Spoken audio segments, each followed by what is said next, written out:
Thank you everyone for tuning in to another episode of RDG Talking Washington Commanders podcast. Thank you everyone for tuning in. And thank you also to my new subscribers that have joined. I really appreciate it. Like I said, my channel is nothing without you guys tuning in. So I do thank you and appreciate you for tuning in. With that being said, I want to talk about the Washington Commanders versus the NFC East.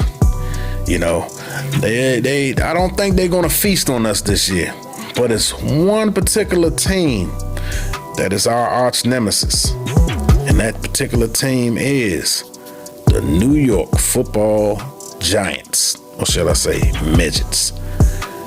Anyhow, the New York Football Giants have been a thorn in our spine. I mean, over the last 50 years or so, they have been a thorn in our spine. Their overall record against us is 106, 71 losses, and 5 ties. That's crazy. Crazy. I mean, the last 10 games, they're 6-3-1. Again, crazy. We got to do something to change that. Yeah, I know Philadelphia went to the Super Bowl last year, and I get that. I understand that. I know Dallas is our rivalry. We pay too much close attention to Dallas. Sometimes we lose train of thought with the Eagles and the Giants. We got to shift our focus back on the Giants. That's the team right there that really, give us the most problems. I don't know if it's matchups. It could be, you could plug any coach in there. It doesn't matter. They still produce the same results. And the results is a W. This right here. That's what they get from us. I mean, 6-3-1. Both of those games supposed to lose. Won last year. The Giants, they really haven't made a whole lot of changes this offseason. Now that remains to be seen what they do in the draft. We gotta see what they do in the draft. But this team right here, man, is they I don't know what's going on with our franchise going up against this team the last 50 years. I don't understand. I don't get it. I really don't get it.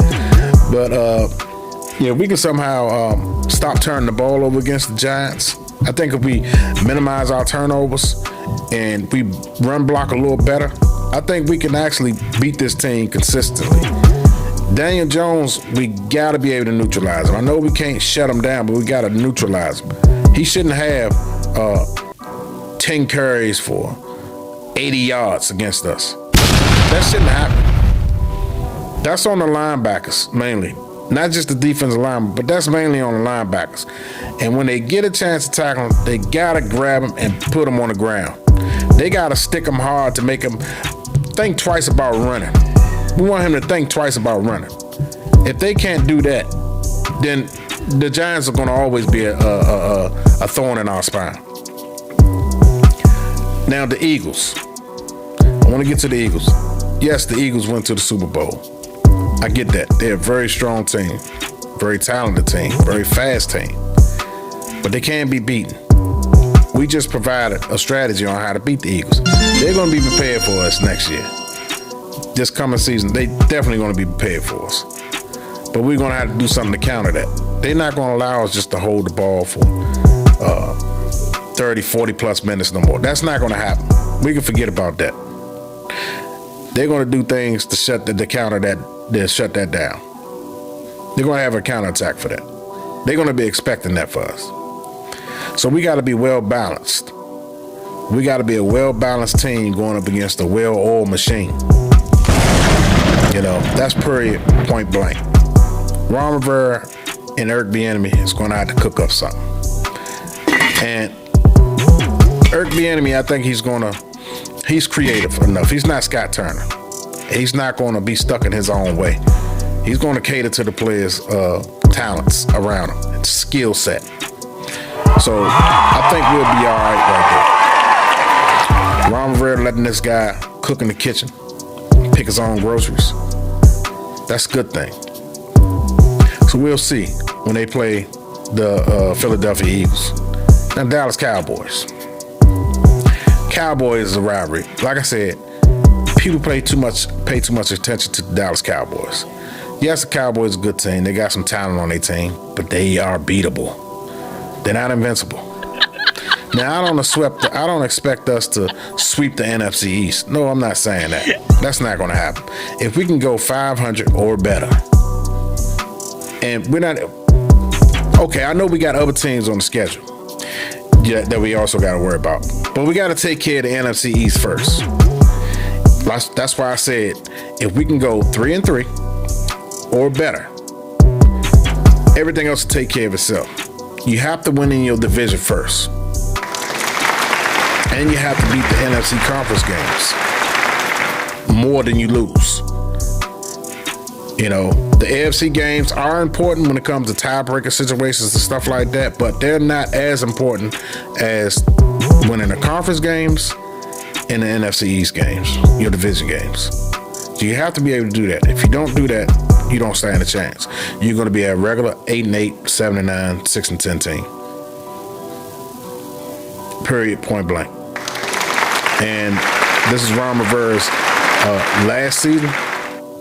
It could be it could have an extension beyond the season, but he gotta do something this season. If he don't do anything this season, he's out of here. You know. So I like our chances in the NFC East. It's a very competitive division. It's no longer the NFC East. It's a very competitive division. So we got to step our game up. We got to up the ante, you know. So if we can do those things, which is block better, you know, get better quarterback play. Defense line has to attack the other team opposing quarterback, have to neutralize other team's best players. If they can do those things, I like our chances. I'm not going to predict a record or anything like that because I got to see training camp and see who they add in the draft. Once I see all those things, then I'll be able to determine what I predict what their overall record will be. So we're going to see after the draft and going into training camp. At the end of training camp, I'll be able to assess what I think their record will be. And watching some preseason games, maybe I'll add more wins to the total, or maybe I'll deduct something. You never know. So with that being said, I'm not going to make this video long. I thank you guys for tuning in, watching another episode of Arbor DG Talking Washington Commanders. You all enjoy your Easter Sunday. Peace.